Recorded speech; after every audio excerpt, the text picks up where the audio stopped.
In this video, I will show you how to navigate the Happ Proxy utility and compare its manual configuration approach against standard plug-and-play VPN apps.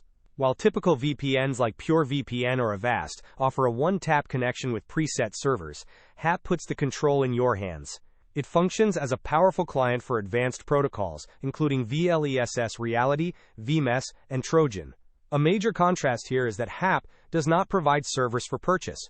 You are responsible for setting up your own. This makes it a winner for privacy-obsessed users who want their data to stay local on their device rather than on a provider's server.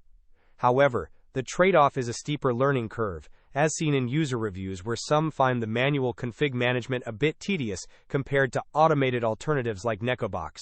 For those who value versatility, Happ supports everything from Shadow Socks to Hysteria 2 and even allows for LAN access for JSON servers. The standout feature is the rule-based proxy configuration, which gives you granular control over your network traffic that a standard VPN simply cannot match.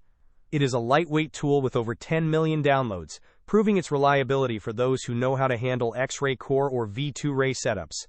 If you want a simple on-off switch, stick to the basics, but if you want high-performance custom tunneling, Happ is the superior choice. Thanks for watching this tutorial on the Happ Proxy utility. If this comparison helped you decide which tool fits your needs, please hit the like button and subscribe for more deep dives. Let me know in the comments which proxy protocol you prefer using for your own setup.